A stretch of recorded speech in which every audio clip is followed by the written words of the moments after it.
भारत का 60% समाज पढ़ा लिखा है। क्या उनको ट्रीटमेंट करने के लिए भी नहीं होता है? ये कैसा कानून है हमारा? 3 साल से उनको अभी तक अंदर रखा गया है, तो कहाँ प्रॉब्लम आ रही है? उसकी जांच एजेंसी में शामिल लोग एलएलबी की एग्जाम में नकल करते पकड़े गए हैं। कोई बात अगर दुनिया को 10 साल, 20 साल, 50 साल बाद समझ में आएगी तो तब तक के लिए हमें सहन ही करते रहना पड़े। अगर लालच देके खरीद कर लिया, अपना बना लिया, तो क्या उससे बड़ी बात हो सकता है? इतने बड़े जो समुदाय हैं, तो क्या आपको ये 4-5 की बातें दिखती है? नमस्कार, मैं हूँ रूपेश और आज हम संत आसाराम जी बापू आश्रम मुख्यालय में बैठे हुए हैं।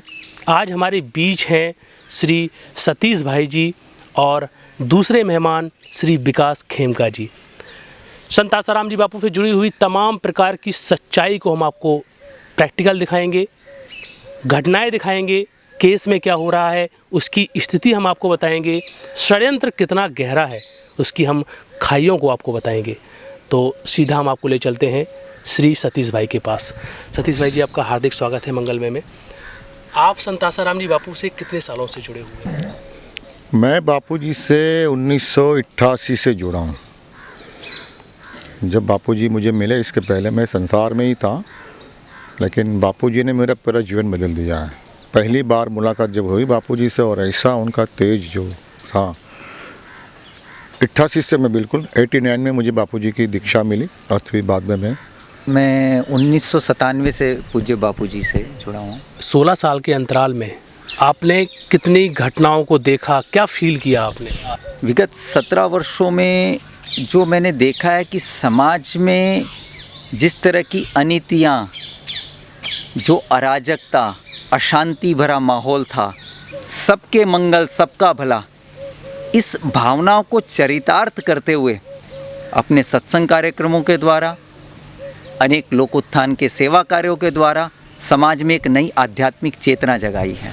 बोला गया कि संत आसाराम जी बापू ने समाज की सेवा की है, तो फिर आज ऐसे हालात क्यों? वो आज जेल में क्यों? अरे ये तो भैया आजकल की बात नहीं है। इतिहास को देख लो आप।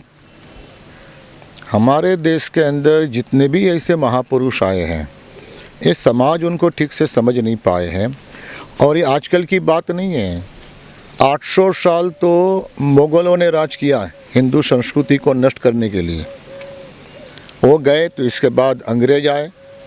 200 साल उन लोगों ने राज किया हमारी संस्कृति को नष्ट करने के लिए। और इस तरह से ये हिंदू संस्कृति को नष्ट करने के लिए, सनातन धर्म को नष्ट करने के लिए बाहर की विदेशी ताकत जो है। आपने विदेशी ताकत की आप बात कर रहे हैं कि संत आसाराम जी बापू के ऊपर आज भी, मतलब आप यही कहना चाहते हैं। ये तो बातें बहुत गंभीरता से फैल रही हैं। गंभीर सवाल, अगर आपको लगता है कि विदेशी ताकतें संत आसाराम जी बापू के ऊपर प्रहार कर रही हैं, तो मैं आपके सामने 3 चरण रखता हूँ। संत आसाराम जी बापू को जेल में रखने के पीछे किन लोगों का हाथ है? जो भारतीय संस्कृति को नष्ट करने के लिए पीछे लगे हुए हैं, वो जो लोग हैं ऐसा, वो लोगों को ही मेन कारण यही है। उसका इतना, आज देखो मीडिया को देखो, उन लोगों ने ऐसी ट्रायल चलाई है, आज तक किसी के नहीं चलाई। और जनता तो बोली है, टीवी देख के सब बता देती है। आप लोग जैसे आ जाते हो मीडिया वाले, तो जो सही दिखाते हैं तो ठीक बात है। ये भी तो आप देखें कि आज भारत का 60% समाज पढ़ा लिखा है। तो क्या पढ़े लिखे समाज को भी ये सब बातें नहीं दिमाग में फील करती हैं कि उनके साथ गलत हो रहा है? नहीं, समाज के काफ़ी लोग समझदार हैं, आज समझते हैं।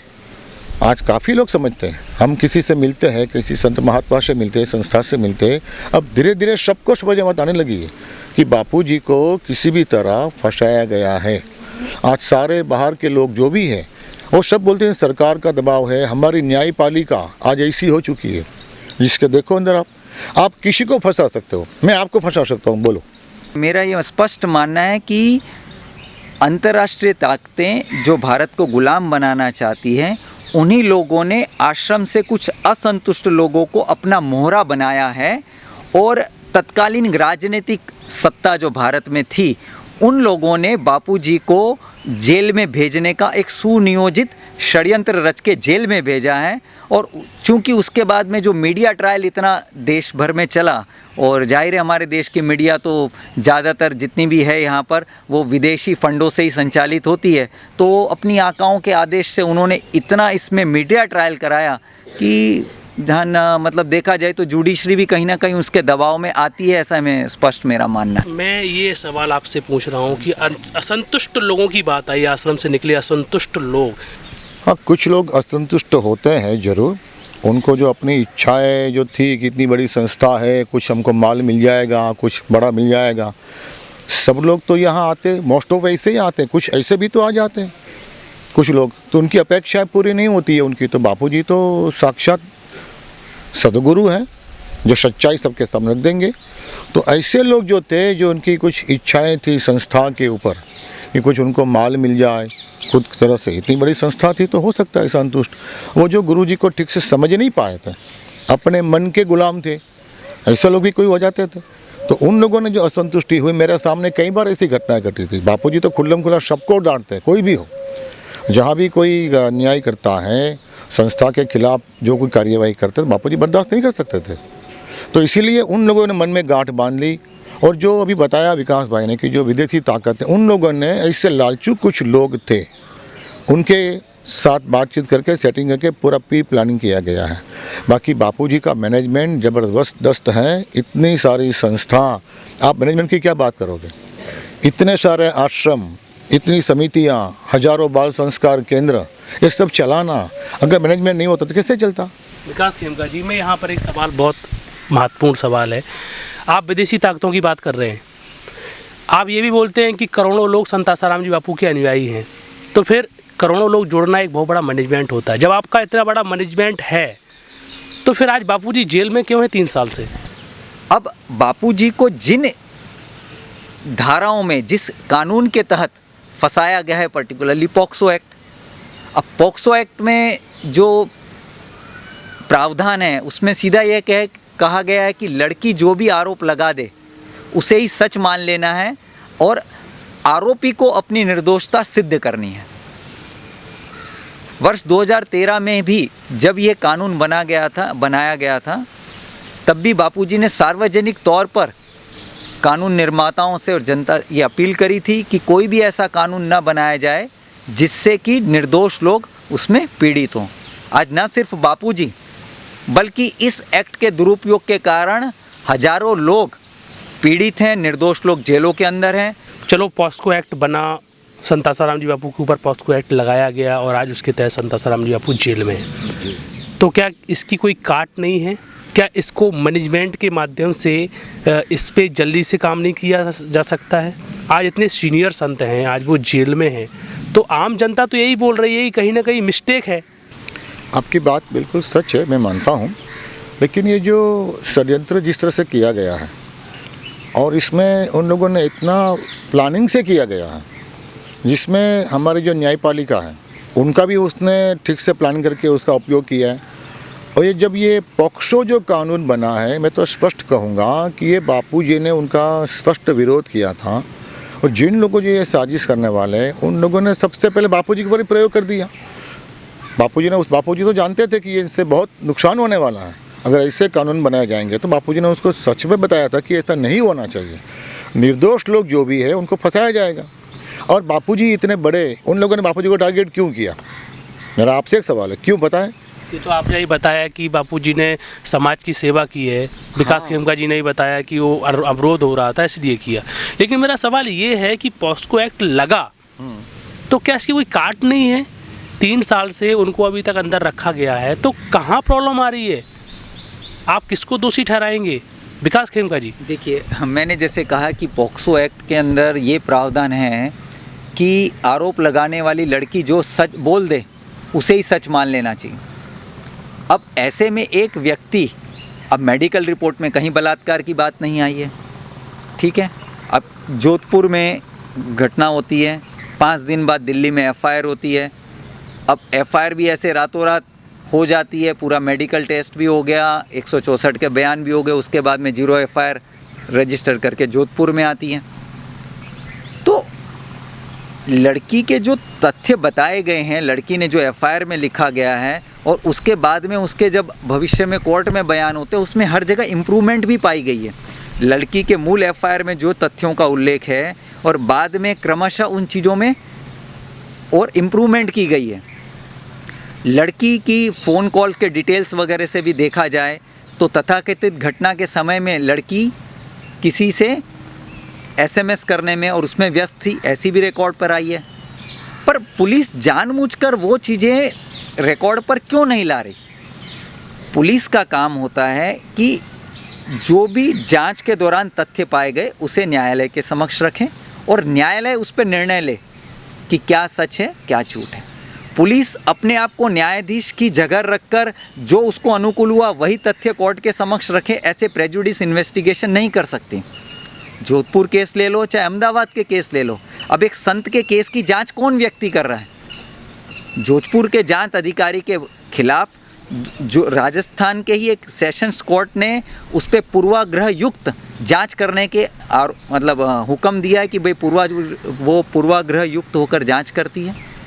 उसकी जांच एजेंसी में शामिल लोग LLB की एग्ज़ाम में नकल करते पकड़े गए हैं। अहमदाबाद के केस की जांच अधिकारी अन्य एक दूसरे केसों में रिश्वत लेके आरोप में उसके पर लगे गए हैं। तो एक संत के केस की जांच, आपका आगे कहना है कि ऐसे लोग जांच कर रहे हैं जिनके ऊपर खुद आरोप लगे हैं। बिल्कुल सही बात तो है। श्री सतीश जी, मैं ये सवाल आपसे पूछ रहा हूँ कि चलो जो काम पुलिस को करना चाहिए आज वो काम नहीं किया, फिर भी आपको ऐसा नहीं लग रहा, आम जनता की तरफ से एक सवाल बार बार आ रहा है कि आखिर देरी क्यों देरी हो रही है? हाँ जी, आप बात कर रहे हो कि भाई इतनी देरी क्यों हो रही है, लेकिन मैं आपको साफ बताता हूँ कि हमारी ओर से तो कोई देरी नहीं हुई है। पूरी तरह से शुरू से ही लगे हैं मैनेजमेंट बापूजी के बारे में। जो सबसे बड़े बड़े आज जिसको दुनिया मानती है, जैसे डॉक्टर सुब्रमण्यम स्वामी जो हैं, इस लॉयर को लाए हम, जेठमलानी जैसे सीनियर लॉयर उनको हम लाए। उसने स्पष्ट कहा है कि ये सारा केस बोगस। इतने बड़े जो न्यायविद हैं वो खुद कह रहे हैं हमने अपने ओर से पूरा प्रयास किया, इसमें कोई सवाल ही नहीं है। लेकिन अभी करे क्या, ये जो हमारी कार्य प्रणाली जो न्यायपालिका की है उसमें देरी होती जा रही है। हमारी ओर से कोई देरी है ही नहीं। 3 साल तक हम क्यों बापूजी को रखेंगे अंदर? पूरा प्रयास किया गया है, इतने बड़े बड़े लॉयर को लाया गया है, इसलिए हमारी ओर से कोई देरी है ही नहीं। जो भी हो रहा है वो सारा कानूनी प्रक्रिया जो है उसी कारण से हो रहा है।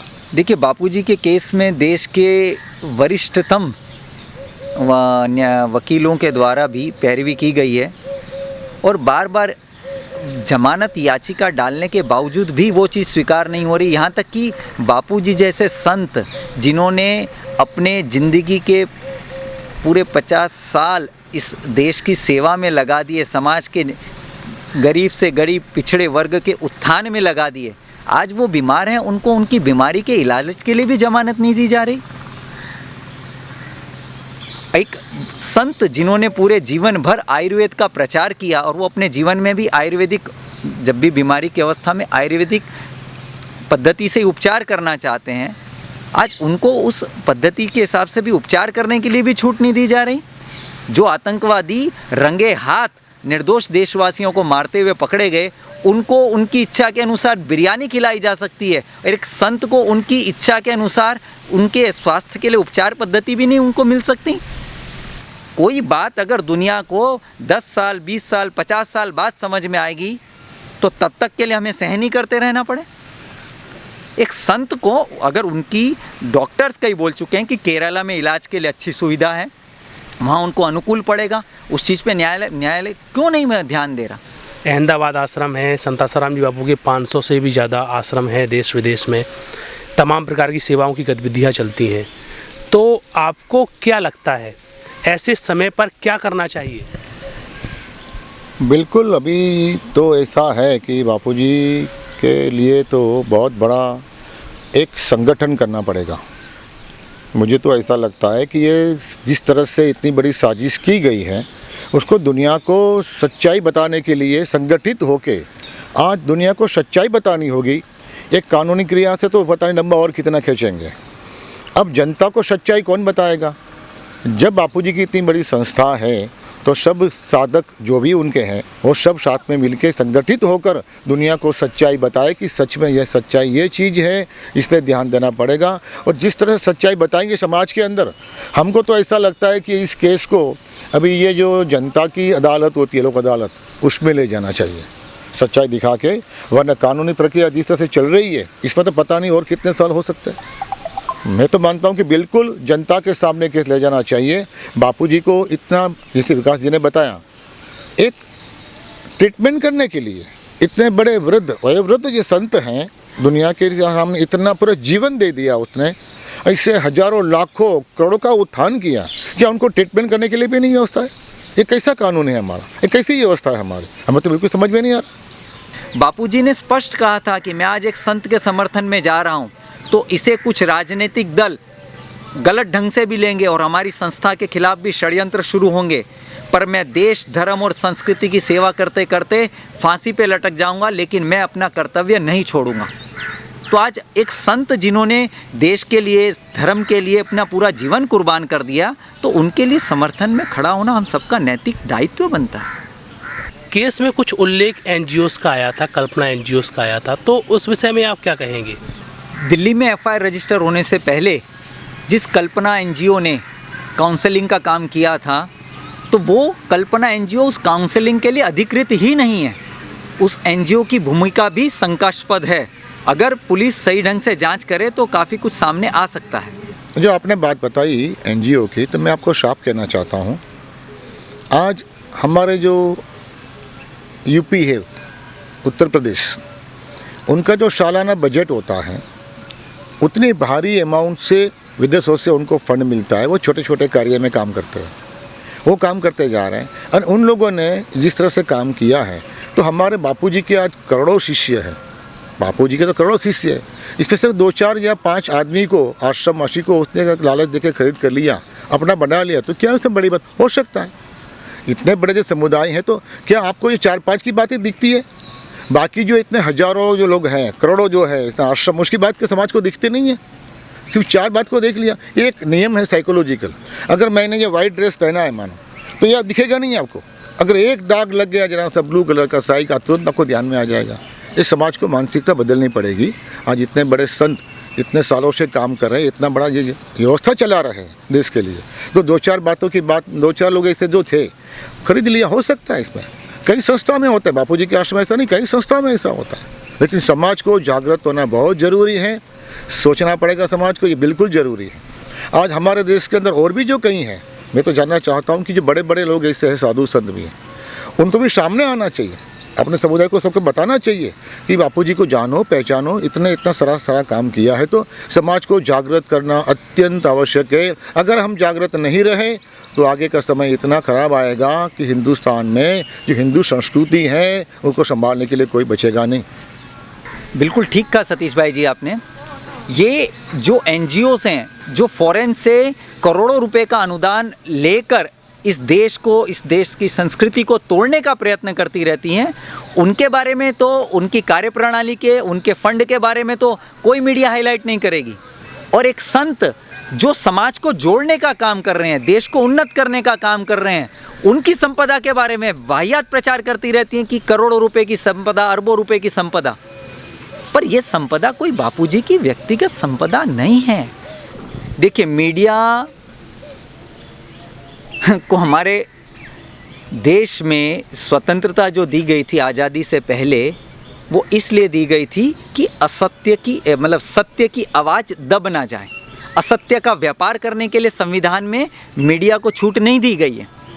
पर आज क्या हो गया है, चूंकि लोग घर बैठे ही सारी जानकारियां हासिल करना चाहते हैं, तो समाचार पत्रों के द्वारा, टीवी चैनलों के द्वारा जो जानकारी उपलब्ध होती है उसी को सच मानकर अपने दिमाग में किसी एक व्यक्ति के बारे में धारणाएं बना लेते हैं। और इसी चीज़ का दुरुपयोग वर्तमान मीडिया कर रही है।